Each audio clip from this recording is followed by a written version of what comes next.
All right, we are back live for another week of the Knight Brothers Intimate Fashion Show. If you're out there, let us know you're out there. Welcome back, everybody.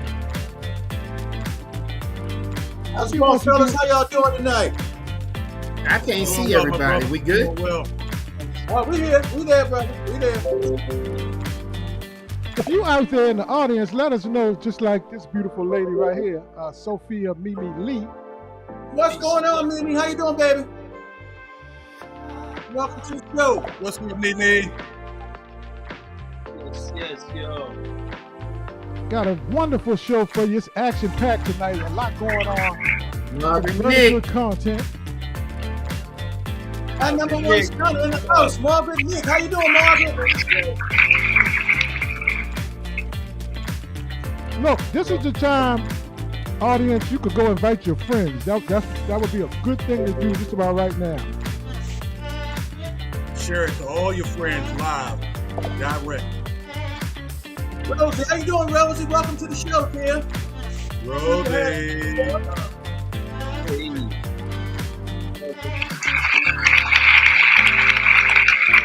All right, like I said, who else out there? Who just joined Rosie? Yeah, Rosie, we got Margaret Darlene Nick. Collins in the building. Peace and love. Everybody jumping in here. Y'all say hello as you come on in. We give y'all some love. There we go, Darlene, beautiful Darlene. hello. Darlene.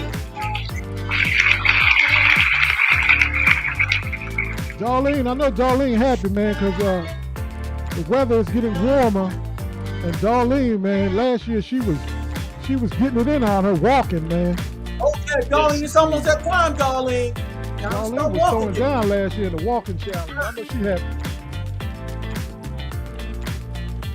Got Miss Charlene Curtis out there. Hey, Charlene, how you doing, dear? Welcome. Got our good brother too, y'all. Oh, there. Armand. What's going on, Armand? What's up, Armand? Class of 78. Class of 78. Let's get it right now. Well, we got a lot to crank tonight, so we're gonna go ahead and get it going, y'all. If y'all don't mind, all right?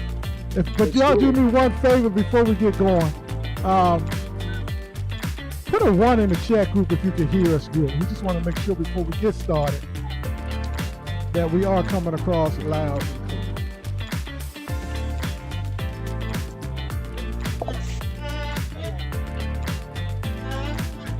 We do need to do the group walk again. You're absolutely right, Margaret. You all over it. Thank you, Darlene. Thank you.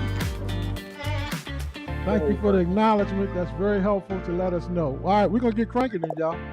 Check it out. Let's do it.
All right, Night Brothers Intimate Fashion Show come to you every Tuesday night, 8 p.m. right here on Facebook Live.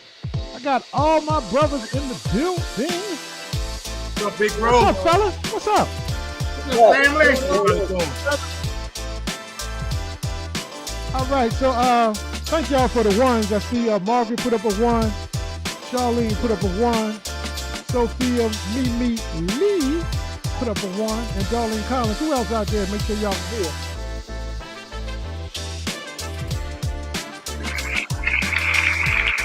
Two, This is the last official day of Black History Month. Yes, it is. Yes, it is. Melody Butler. All right, Melody Butler. Hey, Mel, how you doing, Mel? Mel, what's going on? Yes, indeed. What else we got out there? Love the new intro. Thank you, Margaret, Nick. You're so kind. I tell you. I appreciate you.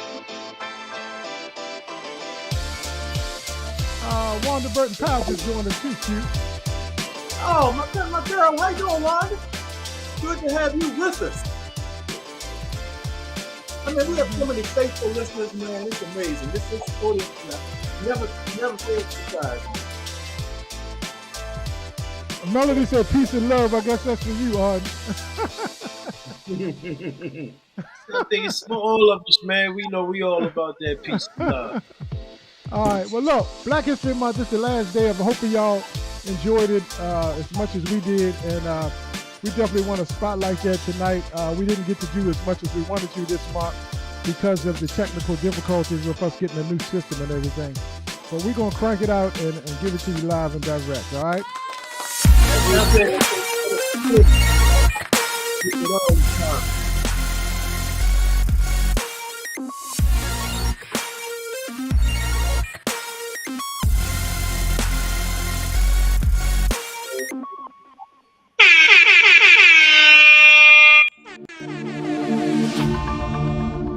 What's up, brother? It's Night Brothers Intermittent Fasting Show. Where healthy is the new sexy. So let's get it on. Let's get that sexy on, y'all. Let's All do right, it. Q. Q, you gotta let them know what's up, Q. Yes, sir. Tonight we have another great night on tap and some tasty beverages on tap.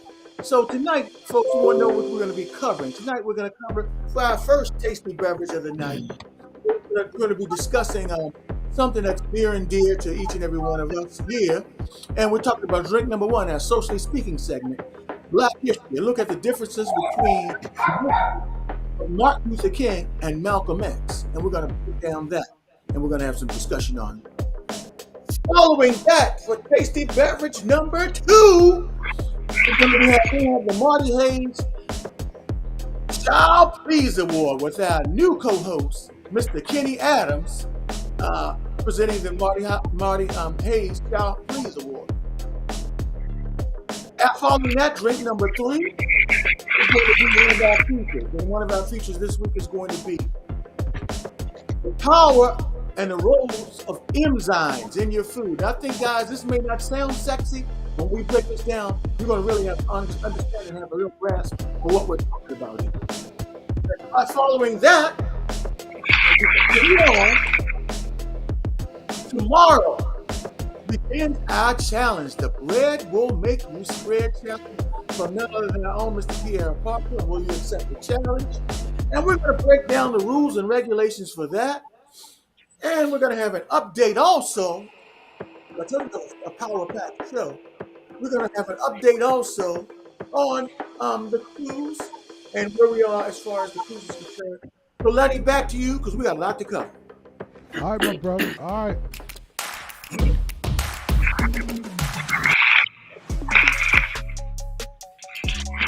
Keep us legal, all right. We're going to keep us legal. Even though we're trying to do our absolute best to not cross any lines. All videos, tones, music, images, and graphics used in this video belong to the respective owners, and I, in order to this channel, do not claim rights over them at all. This is copyright disclaimer under the Section 107 of the Copyright Act of 1976. Appreciate it. Let's keep it rocking. Thank you, my brother. Pierre got some new music out, y'all.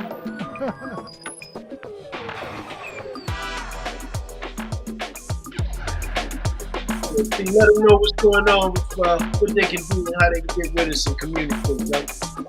Hey, what's up, family? I just want to let everybody know we got this, this live chat thing going on. This summer definitely matters.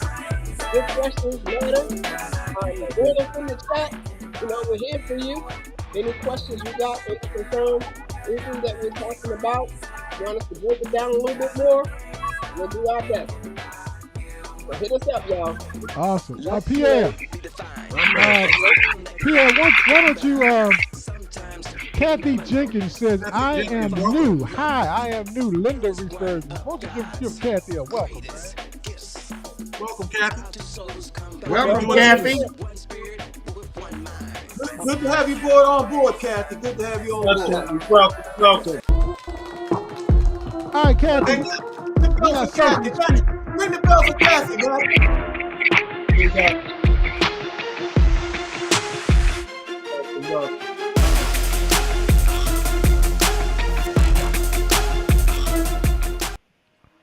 All right, y'all, look. This week, and I'm going to throw Kathy up here one more time so everybody, all y'all can say it personally yourself. Yes, indeed. Welcome, Kathy Kathy, Jenkins to the family. said, I am new. Linda referred to me. Linda Tone? Kathy, type in what Linda referred to. But thank you for joining us. Welcome Thank to Linda. the show. We're so glad to have you on board, Kathy. And Linda, thank you for the welcome. You part of the family now. Yes, indeed. She says, somebody said hi, Kathy. Y'all can say hi to Kathy out there in the audience. That's beautiful. Yeah. And she says, yes, Linda Tong, I think, invited her. Oh, yeah. Yes. And she says, she's my best friend. Awesome. Yeah, All right. Yeah. That's what we love. Well, That's what we love. No doubt. Appreciate you. That's what friends do. Yeah. That's No what doubt. friends are for. Yes. All right, Kenny. There you go. That's what's up. That's what's up. Awesome. Awesome, baby. Awesome. All right. Awesome. You awesome. Thanks for joining the show. Everybody give you a shout out too. That's what's up. That's what I want to see when we go any further. Love. That's what I want to see. See, Kathy, we got a family here. Got a family. So anyway, look, it's Black History Month, last day of the month. We want to talk about the different ideologies between Martin and Malcolm. So great that you can just go by their first name and how they shaped the civil rights era. It was more than one way to lead a movement. It's inspiring. The philosophical differences, but similar goals. And then we want to take a look at that. How does activism of the current era compare to what they did in the 60s? A good series, if you want to watch, it's called the King of Harlem. I think it's Godfather of Harlem. If you want to watch that, it's a lot Great of show. Yeah, they really talk about that era. Bumpy Johnson and Malcolm. A great series to watch. But we want to break it down a little bit tonight, okay? So we're going to do that on the other side of this little short video talking about Martin and Malcolm. Check it out and listen intently, please. Do you consider yourself a militant? I consider myself Malcolm. Lenny, could you turn the music down? I think when he left the Nation of Islam in March of 1964, he felt to a great degree, I feel, a kind of a liberatory. He felt liberated. In fact, he at some point said something about the straitjacket is no longer on him. Now he can move and become more political. Because understand that the Nation of Islam tended to tamp down any kind of political expression, to stay clear of that. That's what got Malcolm in trouble when he said something about Kennedy's assassination, you know, about the chickens coming home to roost. Got him into deep water. So, and then that precipitated a number of other moves, but he was already, as far as I'm concerned, he was beginning to step outside of that anyway. He saw himself in a larger picture and making a greater contribution. What will be the difference between your new movement and the Nation of Islam? Well, the basic difference will be it'll probably be more flexible, and it's not my intention to teach among Muslims or those who are already Muslims, but to take Mr. Muhammad's message out among the non-Muslim so-called Negroes. Well, you will work then with Negro groups that are working for integration? But we won't be joining them, nor will they be joining us, but we will work together on any objective that we have in common, or that will be for the common good of the Negro community. In Washington, Martin Luther King continued his political work with a group of senators sympathetic to his ideas. He joined the debate on the Civil Rights Draft Bill. Initiated by Kennedy, the bill was the most progressive legislation yet regarding African Americans. During a press conference which he gave on Capitol Hill, King saw an unexpected visitor at the back of the room. It was Malcolm X. Malcolm X always wanted to meet King and debate with King.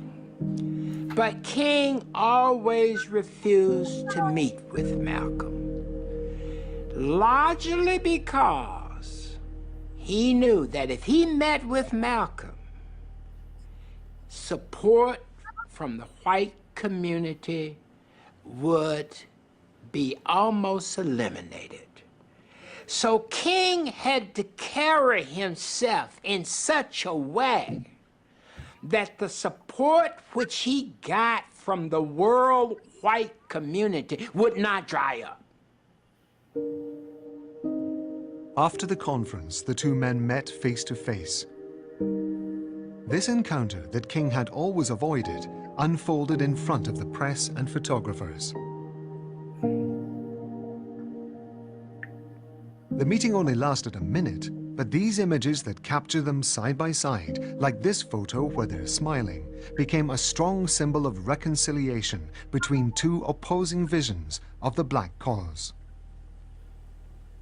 All right, y'all, let's break that down. I mean, if you're not familiar with the history, I would advise you to go back and do a little bit history on your own. And I know somebody like myself and Q that's, you know, Q walked to the Washington Monument during the I Have a Dream speech, and you know, walked back because New York was, you know, Washington was an easy walk for him, Roger. You know what I'm saying? But listen, Lenny, I mean, while we're telling jokes, I just want to let people know that this topic is one that we're going to explore this more in depth in a couple of weeks, and we're going to have a special guest on, one of our special guests, who's really going to drill down into the topic, and that's going to be none other than the Honorable Carl Snowden will be joining us in a few weeks. And we're going to dive. This is one of the topics we're going to be diving into. Absolutely. Thank you, Keith Howland, for joining us, and Robert Clark. Good evening to you, and from you and your beautiful wife. Vonda Franklin is going to say shout out to you too. You always just a lovely soul. So look, let's dive into this, fellas, because I found this so interesting, especially when I watched the Godfather of Harlem and how they wove this story into their whole storyline with Bumpy Johnson and his life and the mobs of New York during those eras. But I want to dive into some questions to take a couple different angles on. Kenny, I'm gonna start with you, and y'all shout out, drop a 1 in the chat group because Kenny has been promoted to our new co-host. So just say congratulations or do a drop a 1 in the chat group. But Kenny, congratulations, Kenny, brother. Kenny got a pay raise. Always a pleasure. Do I get a raise? Yeah, Kenny got a pay raise. Yes, He going from free to thank you. Good job, Kenny. What he doing, Raj? I say Kenny got a pay raise. He going from free to thank you. Awesome. Everybody, I'll take it though. Everybody congratulating you too, man. I just want to get a couple of these on. Yeah, I appreciate it. But Kenny, while they doing that, can you answer this question? Why was it so important to have both of these styles of leadership? Because they was diametrically opposed in their leadership styles, especially during the formation. Because remember, civil rights was forming then. We take it for granted now, but why was it so important to have these two different styles of leadership? Because it reached a multitude of people. Like some people were more drawn to the Malcolm X style of by any means necessary. Some people were more drawn to Martin's style, the peaceful approach. That being said, it allowed them to reach multitudes of people and try to get them to understand their vision, the same, which was in a way the same vision, but they just had different ways of putting it out there.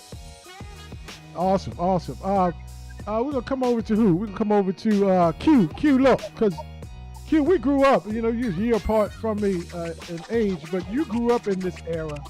How did you see this kind of playing out, these ideologies? And then particularly, how did it manifest within the local black scene of Annapolis, Baltimore, and Washington? Can you give some people some perspective on that and your visions on that?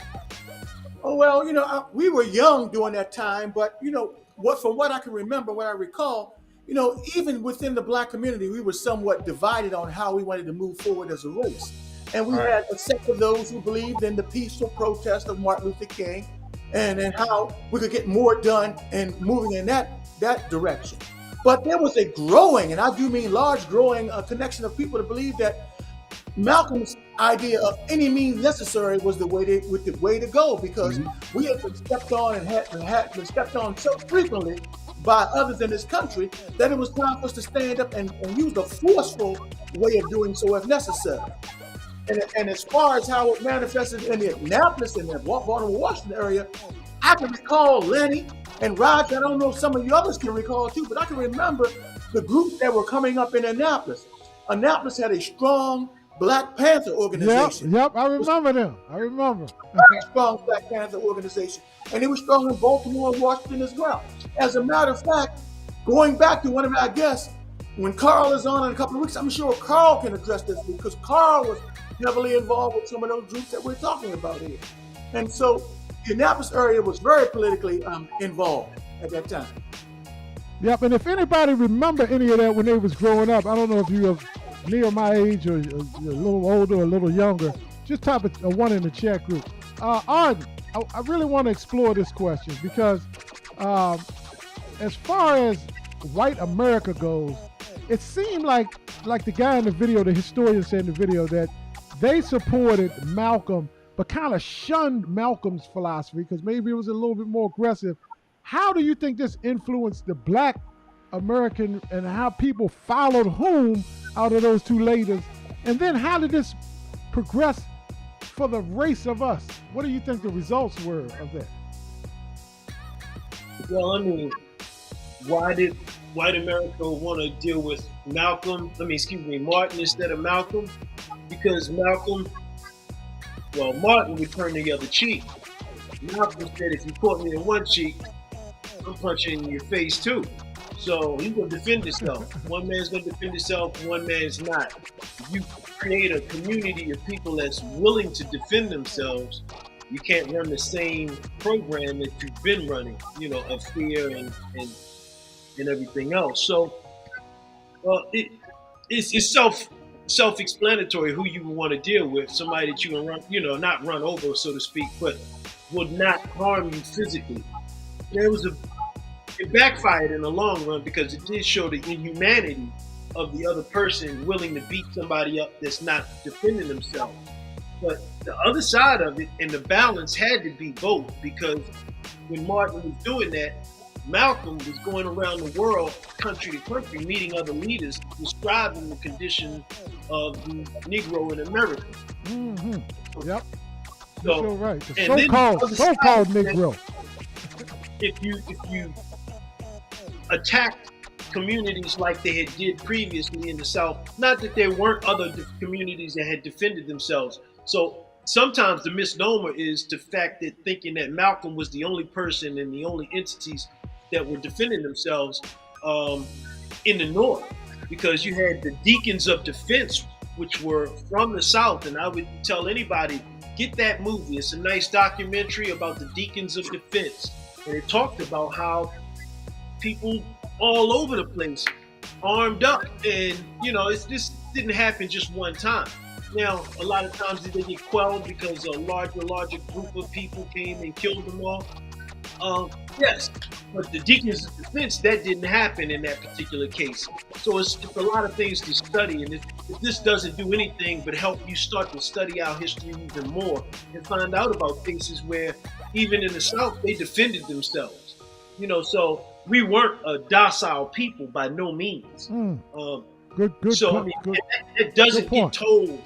Those stories will not get shared, because then that gives you a force or a mindset that you can defend yourself. You can, you know, make sure your ladies and your children are safe.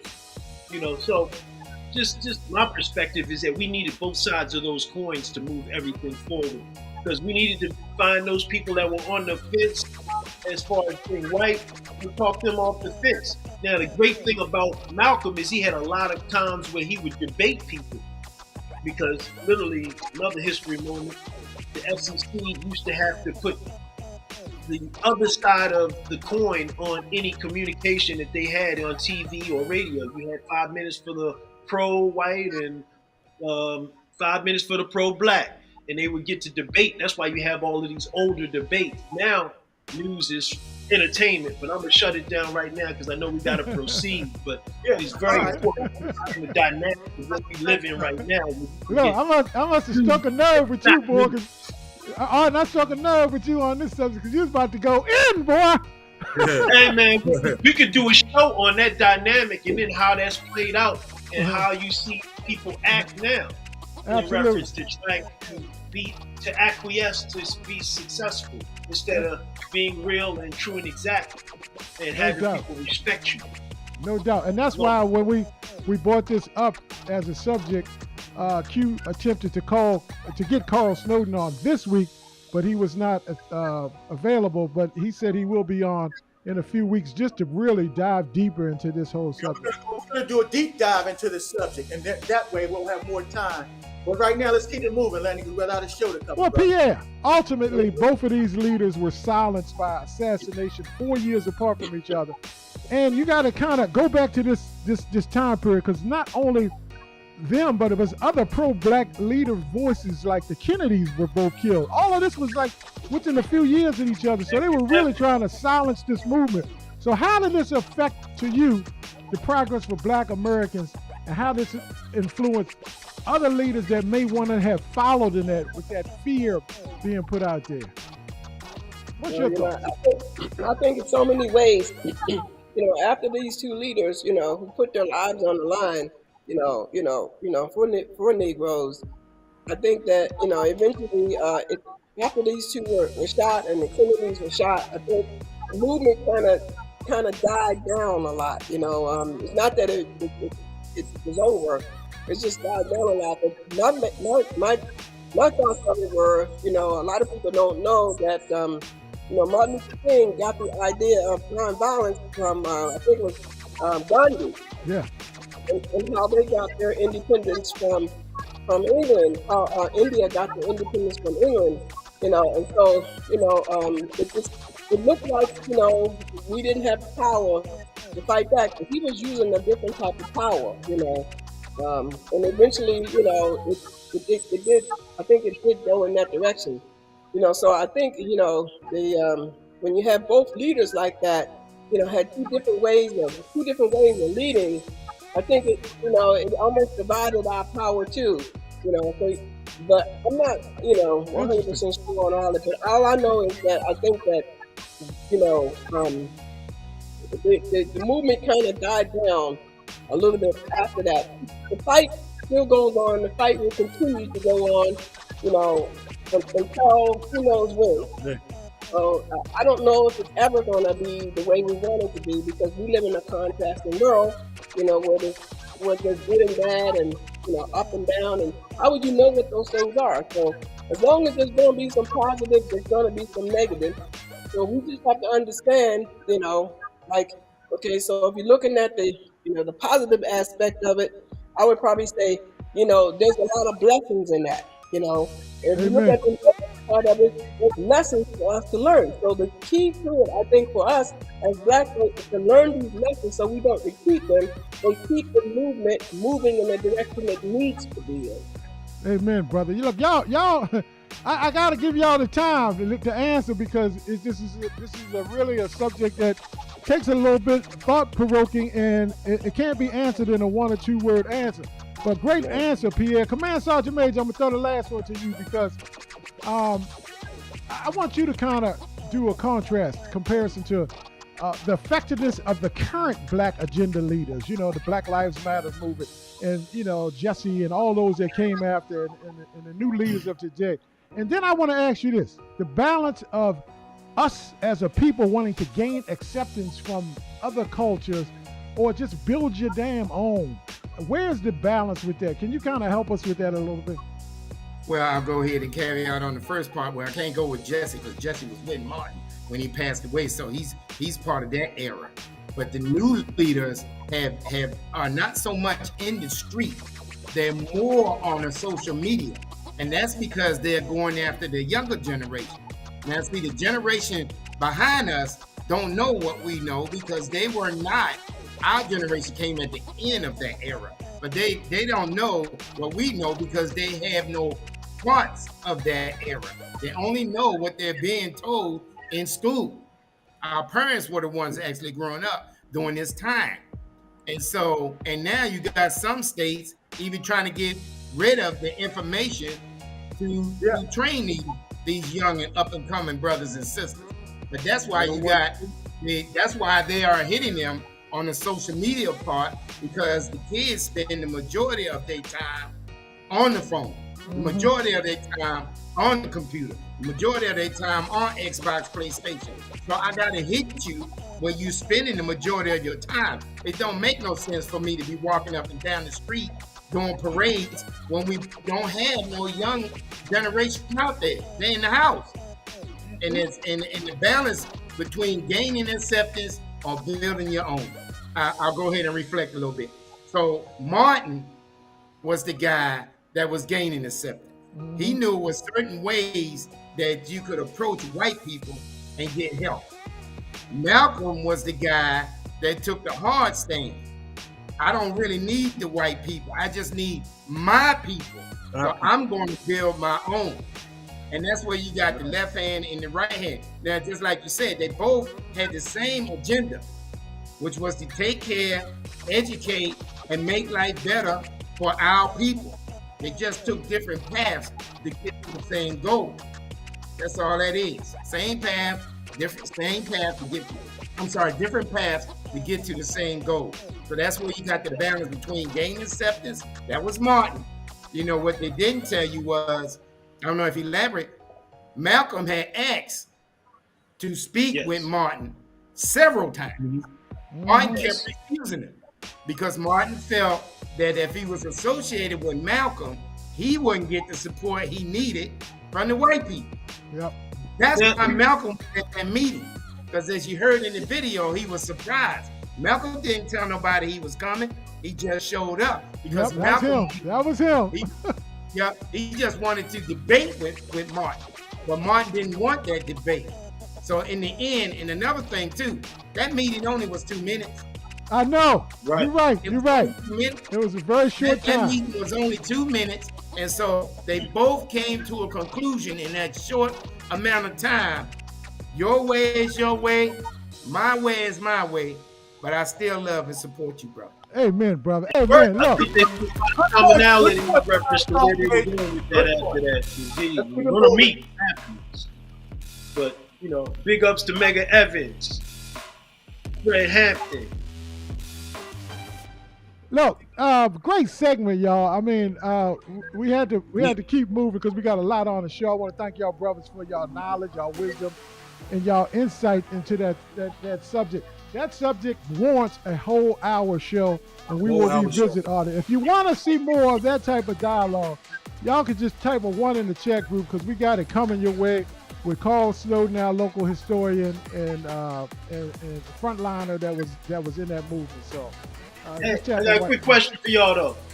Anybody know who the husband and wife team of the civil rights activists were? Harry and Harriet Moore. Check them out. I'm just giving you a hint. Just check them out. It's a heck of a story. Harry and Harriet Moore. Awesome. Thank you, Vonda Franklin, on behalf of Roger. Saying great job, Roger. Thank you, ladies. Excellent job, Roger. Great job, all of y'all, really. And thank y'all for typing the ones in the chat group. It's the way that you guys let us know what you want on this show, because this show is for you. We just want to bring you great content, thought-provoking content, life-changing content to better your lives physically, mentally, and spiritually. So look, we're going to keep it going. We're having a historic night tonight. because this is the first night ever on the Night Brother Show where we had a socially speaking and a child please. Usually we have them separated. They're sort of similar in what the segments are, but they take a different approach. Sort of like Malcolm and Martin, if we want to do a contrast. But we got our man on here, our newly promoted new co-host, the type of one to give him congratulations again. Welcome, Kenny Adams. Kenny, why don't you tell him what this story is? And we wanted to keep it funny because we was coming out of a serious segment. Now we want to joke and laugh a little bit. So, Kenny, why don't you tell him a little bit about the story that you came up with tonight? This story is being that the socially speaking segment was such a serious segment. I've been wanting to interject a funny child please, and I think I really found one. This week's child please goes out to ENZYMES Johnson. This happened a few months ago up here in Jersey. I want y'all to check this out. This is really funny. Welcome to the new and funny edition of Child Please. We told y'all we were going to add some funny and comedic things to Child Please, and here is the first one. This happened a few months ago right here in Jersey. Matter of fact, we had this story all ready to go when it happened, but something came up and we ended up putting it on the shelf. But here it is. Just when you thought you heard it all, here comes 27-year-old ENZYMES Johnson. This young lady knew she had several warrants for things like check fraud, all kind of traffic violations, and she was wanted in a couple other states. But in her quest to find a job and to make things right, take a look at what happened. All right, Kenny, we're gonna take a look at it. Now, y'all listen to the guy on the video that's coming up. Just listen to him. But let me see if I can cue this up for us. Okay. Let me get this queued up for us to where he starts really going in on. I think it's right at the 2:20 mark. Yeah, check him out. Let's go ahead and get into it. This article that I'm gonna read from was posted on the New York Post, October 7, 2022. It starts off with, she closed at least one case, her own. A fugitive wanted for fraud was busted when she walked into a New Jersey sheriff's office and asked to be hired, according to police.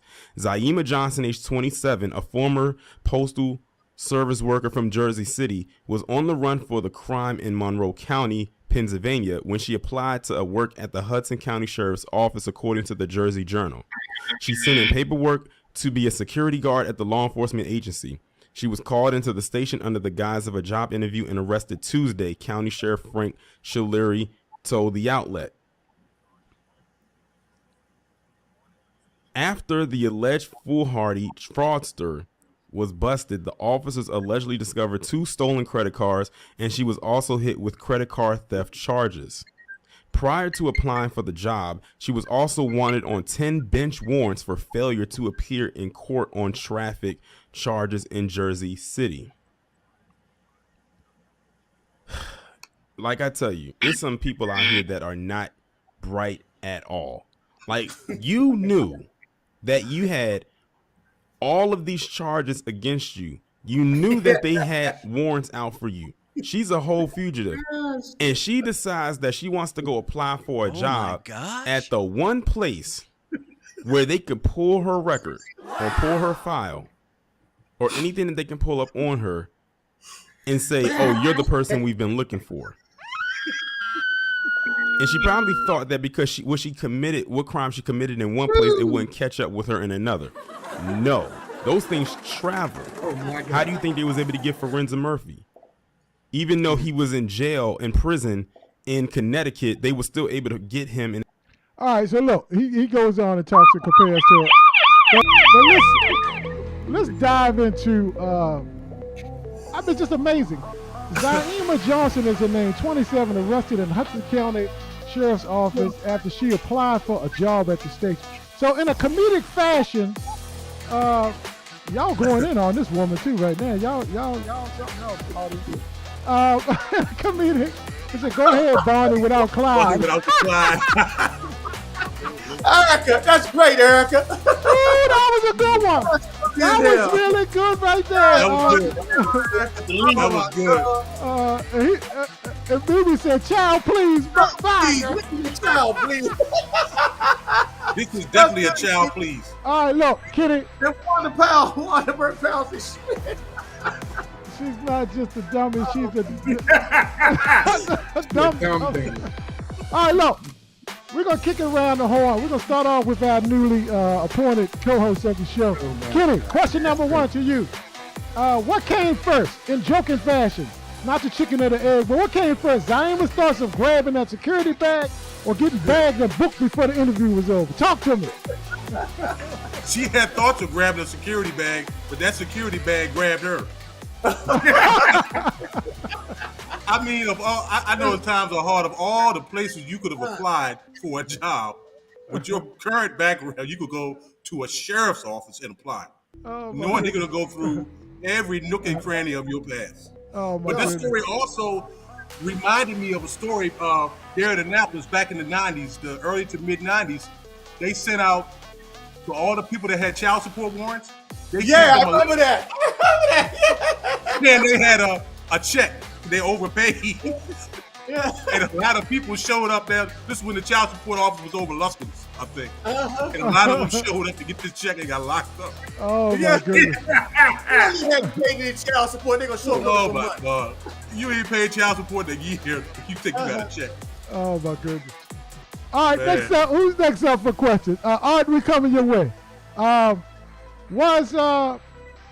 Has she been listening to too much trap music? Because she damn sure got trapped up in that office. What you think, brother? Talk to us a little bit. She got trapped up there in that office, but I mean, it might be an opening to talk about mental health here, because she could probably get out on insanity for sure, man. I mean, look, all she got to do is say, I got to be crazy. I went to get a job. You see where I went to get a job? That's why I'm here. So, it was temporary insanity. That's what it was. It was temporary insanity. Oh, my God. But it's temporary insanity. Roger. Why did Zima apply for a job at the police station? The answer was she heard they had good benefits that was free rent and board in jail. Talk to us, brother. Talk to us. I tell you what, it was damn sure free rent and board, because they locked that ass up. So she had, not only did she have free rent and free board, she had free food and medical as well. Oh, God. Y'all crazy as hell. Y'all ain't giving the girl no mercy. But God bless her. So, Pierre, coming your way. Not too bright, Pierre. She wasn't too bright. But which one is dimmer? Which one is dimmer? Hold on, Pierre. Zaima or a light bulb with a missing socket? Talk to her. Yeah, I just want to know what she was thinking, or if she was thinking. That's just my question. I'm not here to judge people. I just don't. I don't understand. Oh my goodness. Everything starts with some type of understanding, but I saw somebody in the chat, said she wanted to get caught. Maybe she did. Yeah. I'm sure set herself up for it. Margaret said she must have needed a free meal. And that was Darlene. Darlene said she must wanted to get caught. I threw a comment. I agree with you, baby. Q, you got the last one, Q. In joke fashion, what do you call a person with more arrest warrants than job references? Very horrible. Oh my goodness. Oh my God. That sister needs some public assistance or something. She needs some kind of help, man. I swear to God. That's just unbelievable. I'm sorry that happened, but my goodness gracious, like somebody said, maybe it was a mental health issue. I don't know. Oh God. Absolutely. So we want to give it up. We want to give it up to Kenny for coming up with another great one. Good job, brother. Y'all all do me a favor, and y'all know the routine. When Kenny comes up with a good one, we want everybody to thank Kenny once again for another story. Good story, Kenny. Good story, brother. We got plenty of good ones coming down the pipe. All right, my brother. All right, let's keep it moving, y'all. It's been fun. We gotta keep it moving, though, tonight. Look, tonight we want to talk about the powerful living enzymes that's in our food. Most of us eat just for taste and pleasure, and that's where we have gotten to as a society, as a people, as a race, as a species. But there's this thing called enzymes that's in your food that God created to help your food. Now, the question for you is, and help your body. The question is your food all the way live, or is your food dead on arrival? We want to know what the deal is. So we're going to look at this quick video with our friend, big head, little body, Dr. Berg, and then we're going to break it down for you. I recently had a question relating to how much of my food needs to be raw versus cooked, okay? So I want to answer that by talking about this thing called enzymes, right? Enzymes are fascinating. They're these little magical proteins that do all the work in your body, okay? So they're mysterious because they get recycled and they can return to their original state after doing the work. So they seem to have this little life force in them, and it's quite amazing because without enzymes, all the chemical reactions in your body would be so slow you wouldn't be able to survive. So enzymes speed up the chemical reactions in the body, both in breaking food down and building tissue from the macronutrients. So you have amino acids, the fatty acids, and then the building up of tissue like hair, nails, skin, ligaments, muscles, that type of thing. So enzymes are involved in building tissues, digestion, nutrient extraction, they pull nutrients out, all the different chemical reactions, making the vitamins available. So when you go to the store and you look on the shelf, you'll see all these foods that have a high shelf life. You have all the canned foods, you have the pasteurized foods, you have all the roasted nuts and things like that. And that's because heat kills enzymes. And when you kill enzymes, you can preserve the food. Of course, dead food can sit on the shelf longer because it doesn't have the enzymes to break it down. So the real question is, can you build a healthy body by consuming dead foods? So let's answer that by looking at the normal digestion. What happens when you consume cooked foods? It goes into your body. It hits an acid in your stomach. The acid triggers a very powerful enzyme that breaks down proteins.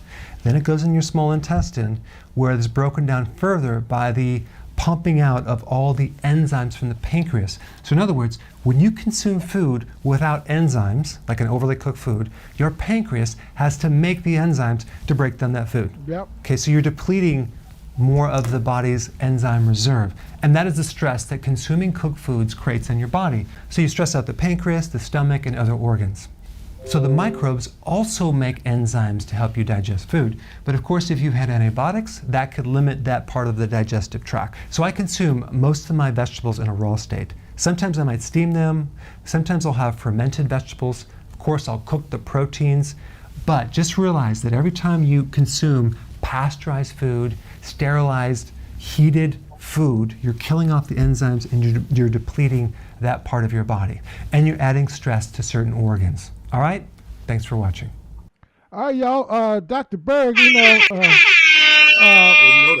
that's your man, Roger. But go ahead and tell us the disclaimer before we get in trouble, Roger. We are not physicians. This show is not providing medical advice for any ailments or medical conditions. If you have a medical condition, we strongly suggest you seek the advice of a professional healthcare provider prior to attempting any information shown on this broadcast. Back to you, Benny. All right, thank you. Don't you be laughing at Dr. Berg, Roger, because I know you're about to go in on it. Q, be killing me, man. Let's start off with you, Q. Talking about the enzymes, man, on a serious tip. Let's dive into a few questions real fast and kind of help people to understand, because we cook the hell out of our foods as a black people, as a culture. Hey, Lenny, could you turn the music down some, please? Yes, indeed. Thank you, brother, for your observation. So, Q, let's start off with you. Go ahead and just dive into the first question. Go ahead and take it. Enzymes play a very, very important role within our bodies. And, there's so many things that are overlooked within our bodies, but enzymes are very important. As we have written on the screen here, they stimulate chemical reactions to break down carbs, proteins, fats into small components to be absorbed and utilized by the body. There are things called amylase which help the digestive system to turn starch into glucose. It really eventually turns to glucose, which is very important. enzymes play an important role in lots of other ways too. They do things like it helps with muscle growth. Who Pierre always talks about that. It stimulates muscle growth. It can carry out things like moving those toxins out of your body, which are so important. You know, we want to get rid of all the impurities in our body. So enzymes play an important role overall in our nutrition and how our bodies respond to our food and the way we eat our foods. And one of the things I always talk about, we talked about, I don't want to step on too much here, but raw foods are important. That was one of the things I've really implemented into my diet. A lot of raw vegetables at this point. I love raw. I prefer to have my vegetables raw than cooked. Amen. Amen, brother. Good information. And, Amen, brother. Margaret, you're so welcome. That's why we bring information, Margaret, because a lot of people don't know about stuff. We just go through. You're not taught stuff in school. They don't teach you about diet and eating. They just give you commercials and say go to McDonald's. But anyway, Kenny gonna dive into a little bit more about it. Kenny, why don't you go ahead with the first slide on the screen talking about enzymes, brother? Why don't you break it down? Well, in a natural state, enzymes are actually alive in our food. However, the heat kills the enzymes to stop the food from spoiling and give the food a longer shelf life. That's why most manufacturers heat pasteurize food for products that have a longer shelf life in stores, as opposed to not having it. No doubt. Talk about slide number 2, Kenny, because people know about canned goods and stuff. They just think they might not know what's going on. Canned fruits and vegetables are heated to a high temp during the canning process, again, to make sure the food doesn't spoil and it can have a longer shelf life. But also, canned foods, you have to be cognizant of, like when you're in the store, and bent cans and damaged cans can be make you very sick. It's I can't think of what it's called. Botulism. That's it, Lenny. Botulism. So you have to pay attention to that. Absolutely. But it's all about them trying to preserve the food longer so that they make money. A longer shelf life. Absolutely. Let's wait. Kenny, last point I wanted you to bring out to people. Why don't you tell them a little bit about the dairy and stuff? Most dairy products like milk, cheese, yogurts, they're also pasteurized to, once again, preserve shelf life. That's how they make money. This process results in a product with a much lower level of living enzymes and nutrients for the body. It's like robbing your body of things which you really need. So I hope y'all learning. Thank you, my brother. I hope y'all are learning from what we're saying here. Why don't you shift the pivot on this, talking about cooking foods? Because man, we kill some broccoli, man. We kill some broccoli, boy. I mean, just be cooking till it's like we don't even know what the hell it is. But talk about. Go ahead. I mean, as they stated, cooked food or heated food is it puts stress on your pancreas, your stomach, and your digestive organs, and the whole process. Technically, I've read once that your body looks at cooked food as it's alien to not even food. It looks to it as a what's it called, like it's attacking your body. Like a toxin almost, a foreign substance. It treats it like a toxin. It treats it like a toxin first. But it's very important to up your raw food intake. It's super effective. You'll feel much better. Your stomach has to work much harder in creating enzymes within the body for to process cooked foods. The body creates these enzymes that are necessary to help your system break down those foods and create usable amino acids for it to come through. I mean, so your enzymes are going to extract that nutrients. It's going to distribute that nutrients to help your body build itself. But when you cook it all out, you have nothing to build. And it's funny because you look like you're eating all of this good food, but when it's made like that, the problem is that it's not good food. Because when you heat it a lot, pasteurized food, it can lead to chronic inflammation, very, very high stress disorders and disorders in the pancreas.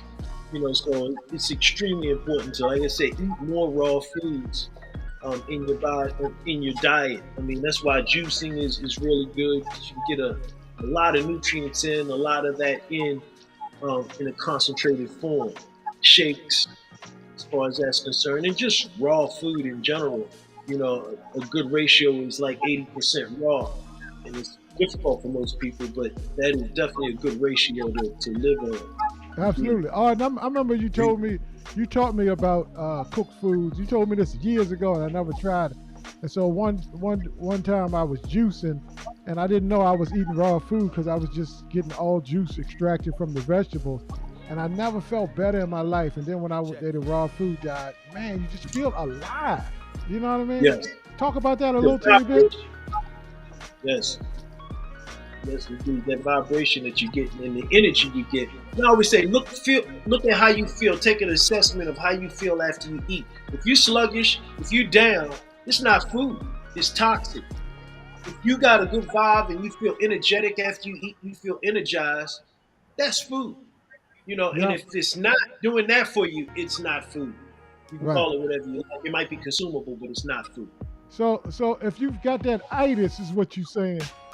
After you eat, you feel like you got the itis. Something wrong with that food, then is what you're saying. Pierre, I'm gonna shift over to you. Explain eating raw or lightly cooked foods like veggies, fruit salads to help maintain enzyme and support your a healthy digestion. Can you talk about that a little bit? Yeah, I mean, I'm looking at, eating the, raw or lightly cooked foods. You're actually eating foods that are alive. They're alive. So you are alive. You want to eat foods that are alive. That's like a match, and it's really a match for your system, and you will feel alive more because you're eating more foods that are alive. In the black community, we kill and cook everything. If your greens look like an army green color and all the vitamins and minerals is floating around in the water, and you eat this, you're not getting hardly anything out of it. So you have to keep in mind, diet enzymes are really, really important. If you take Chinese food for instance, you go to buy some Chinese food, they normally throw a couple of little packets of soy sauce in there, and that soy sauce is not to add salt or really to add extra flavoring. It's a digestive enzyme. So if you pour that digestive enzyme over top of your Chinese food, and if you notice, most Chinese food, the vegetables are lightly cooked. They're still crunchy. Yep, you're right. You're right, brother. Notice that. And when you take the digestive enzyme, I can pretty much tell you almost anything you eat as far as Chinese food, within an hour to an hour and a half, you're ready to eat again. That's what's supposed to happen anyway. In other words, every time that you eat, within an hour to an hour and a half, if you have enough enzymes, you can even add digestive enzymes to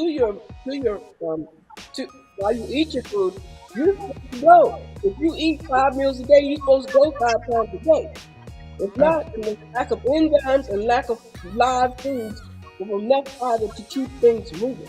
You're absolutely right. If it's not in your system, you are missing out there, and that's what can really start causing cloggage in your gastrointestinal tract.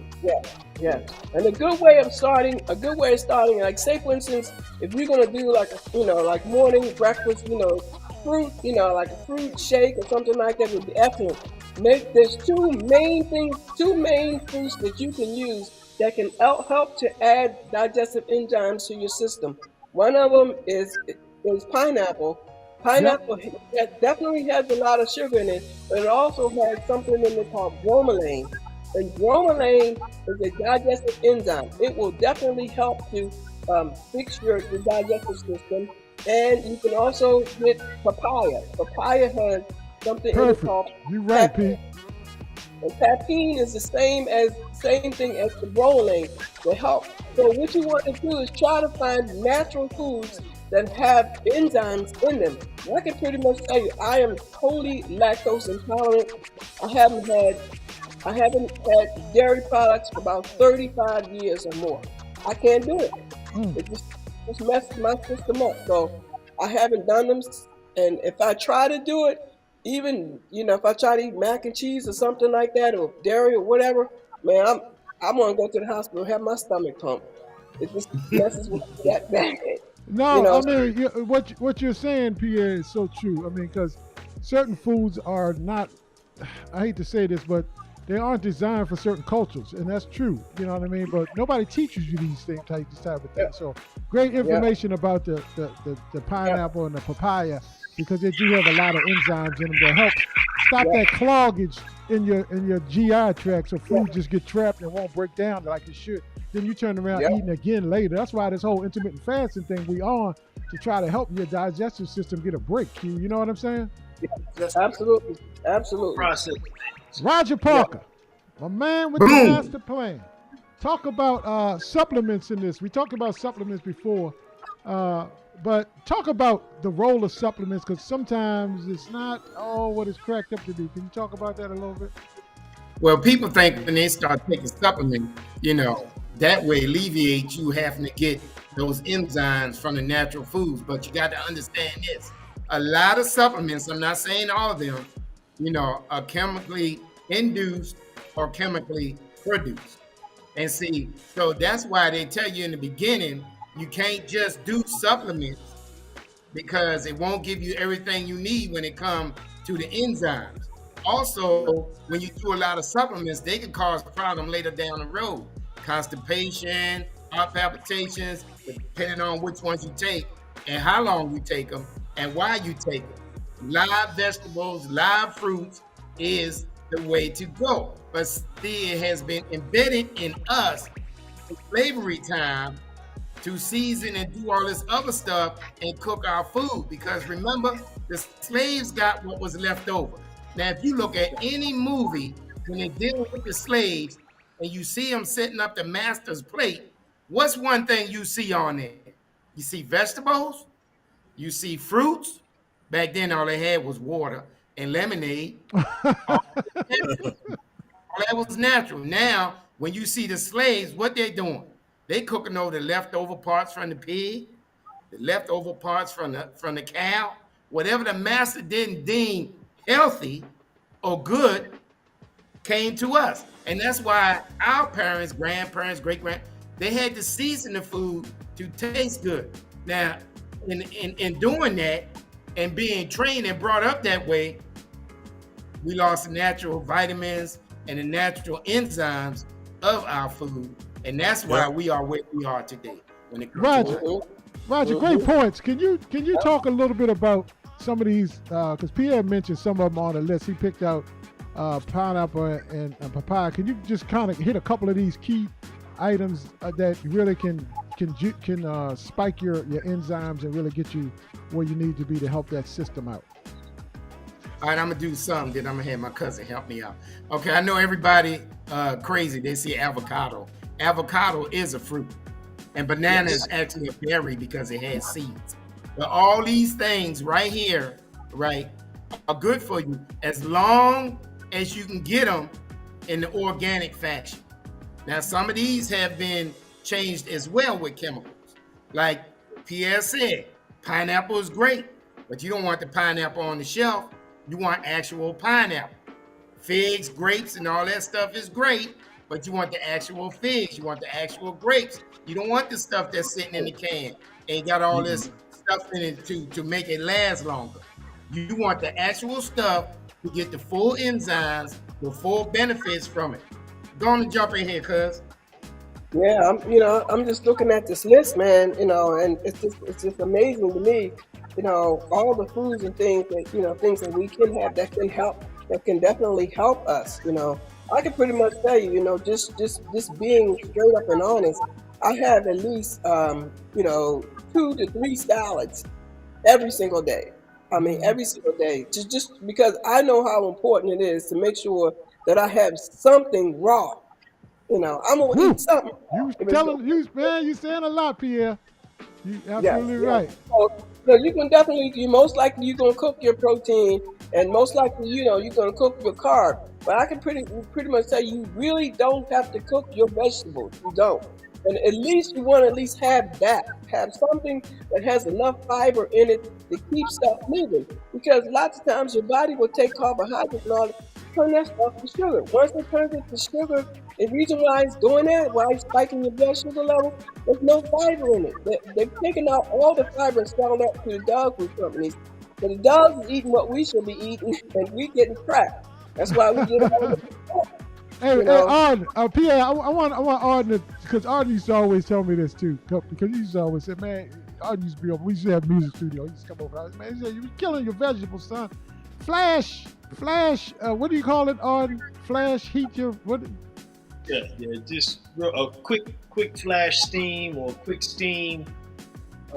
If you're gonna cook it, and then put some seasoning on it. And I would say utilize seasoning that works for you, that doesn't just hurt you. You know, you can definitely put some lemon on it. You can put cumin, which is really good for you. Turmeric, really good for you. You know, just utilize herbs that will also help you at the same time season your foods, and you probably find that you won't need much salt at all. You know, Absolutely. it's very important. Your garlic, a lot of those things that's on the list, you could chop up in a raw form and toss it on there. You know, finely chopped garlic. I know it takes me time, but I finally chop garlic and sprinkle it on it. That helps. We're gonna talk about garlic in the future too, Arden, because I'm doing this regimen now of garlic water, but I'm not gonna get into that tonight. Look, let's keep it moving. Lenny? Yes, sir. I just want to add one thing before we move on to this segment. You know, we talked about how we have a tendency to overcook our foods and we lose so many nutrients and so many things that are so good for us in the process. And one of the things we can do is, you know, if we're going to do those things, if we're not going to be drinking that pot, what's called pot liquor, where all that good nutrients are going to that water, then we need to be making soups. And that way we can consume it through soup maybe, and we can Great point. Great point. out of it. That's why. Yeah.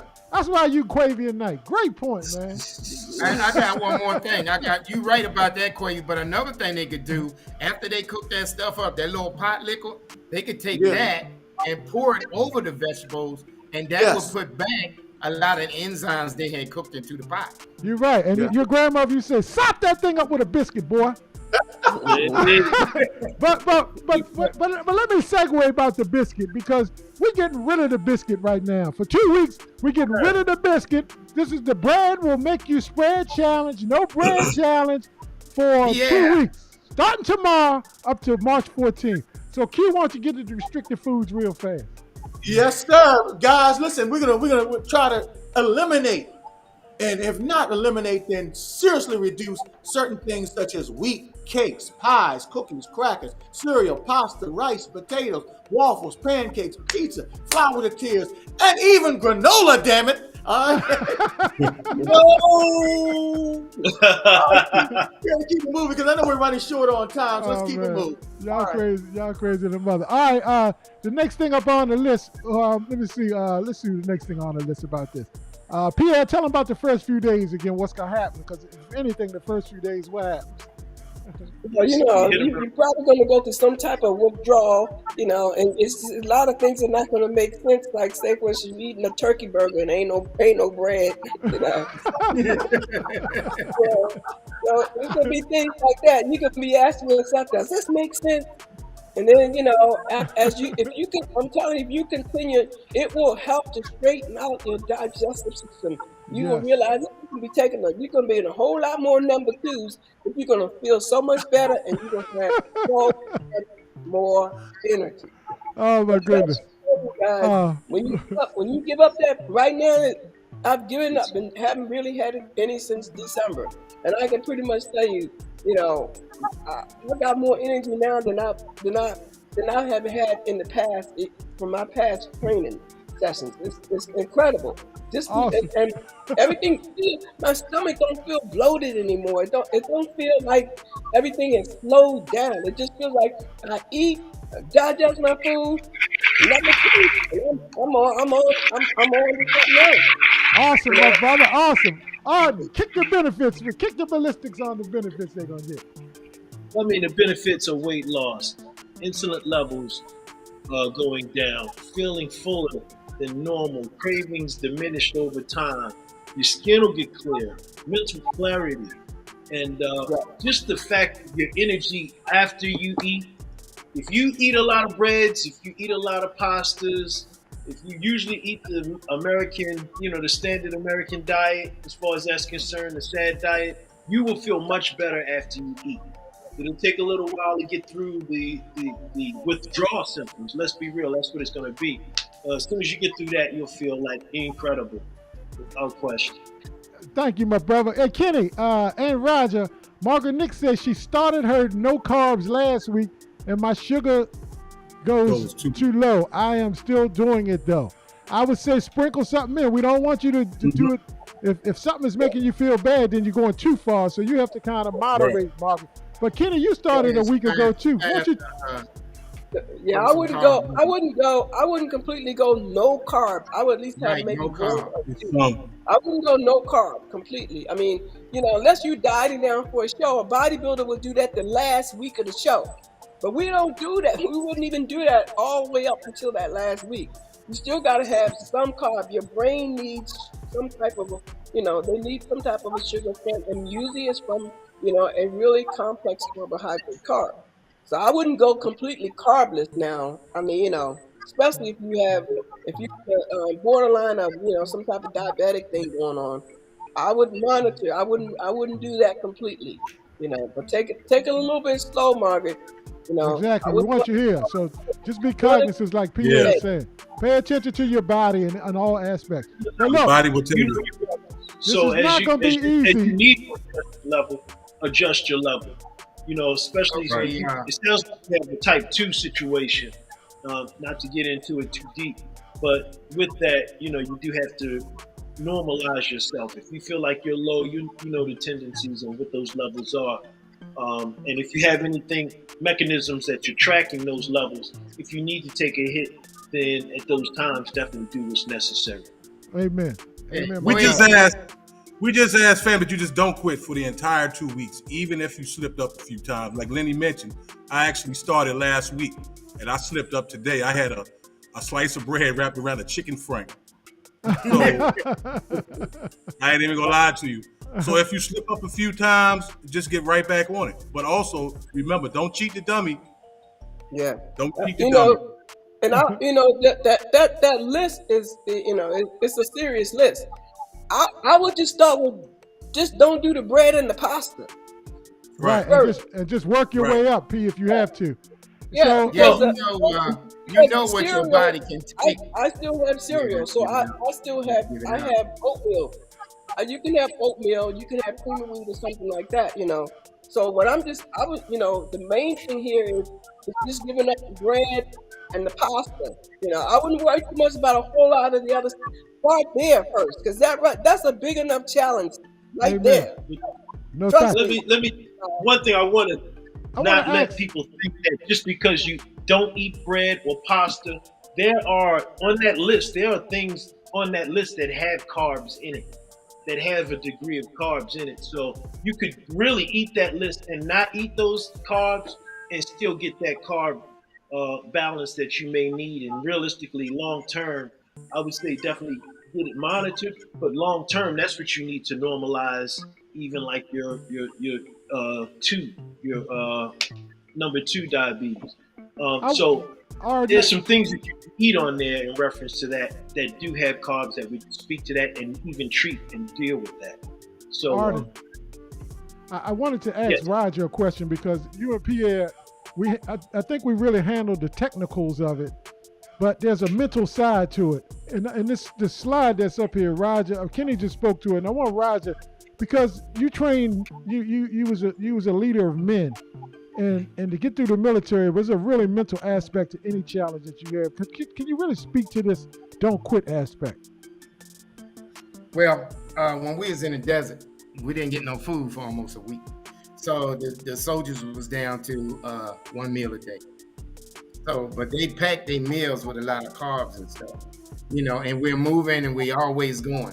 But the mental challenge was not to concentrate on when we gonna get the next meal, but to concentrate, Kenny, you've been there, to concentrate on the mission at hand. Yes. See, that's what you need to do. You need to concentrate on the mission at hand. Yeah, put out some great things. Arden put out some great things, just like always.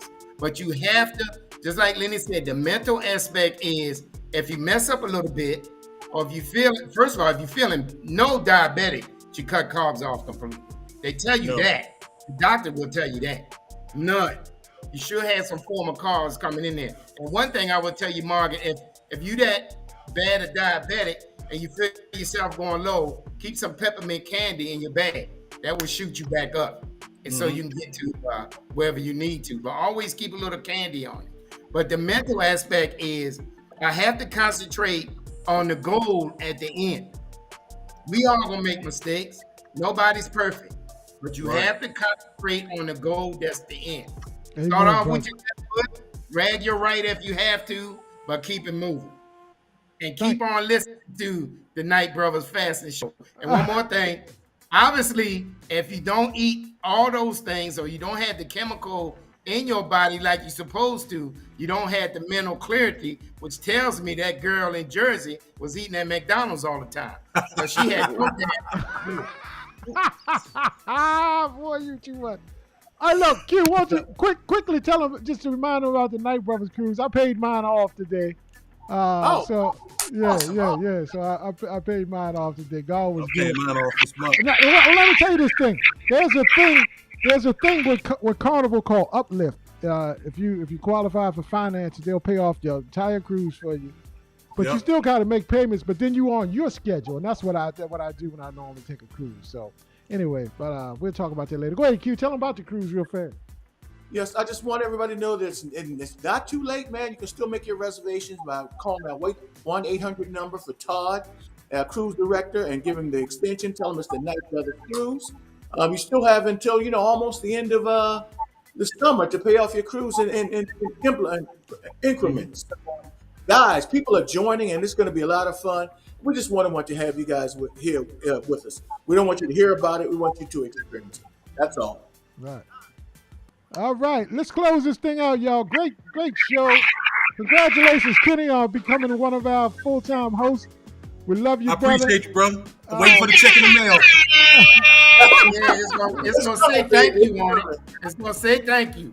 Oh man. Hey, it's gonna double. It's gonna actually not even double. It's gonna triple what we paid you last year. Oh man. I'm gonna treat you. I'm gonna use a phrase like Malcolm said. Malcolm used to always say, "The so-called Negro." Did that so-called Negro say he wanted a check in the mail? Oh man, look, won't you close this out? Close this out real fast, Pierre and Roger. Won't y'all do a duo? I'll close this out real fast. Go ahead, start, cuz. Well, everybody, thanks for coming. We love you as always, and we hope to see you on the cruise. If you come up short on the cruise, we might have to have some castaways or something, but we try to do something. See you next time. Hey guys, we're gonna party like it's 1999. Yes, sir. Q, me and you don't need a closeout. We're gonna let Kenny take out. So Kenny, why don't you close it out for us, brother? Give you your closing thoughts for the night. Again, thanks everybody for joining the most loyal fan base on the internet, the most livest fan base on the internet. I'd like to thank my two big brothers, Lenny and Eve, for inviting me on as a full-time host. I get to work with the great Command Sergeant Major and Pierre Parker. Yes, man. I'm glad to be a part of it. Thank you, everybody. We see y'all next week. Q, I lied, Q. You all gonna have to say one thing, because Kathy Jenkins said, "Where the heck is the cruise going? Y'all just kind of skipped through it real fast, like everybody knew." Yes, sir. The cruise is leaving from Florida. We're leaving from Miami, Florida, and it's going to be a 7-night cruise on a brand new ship, the Carnival Celebration. Brand new ship.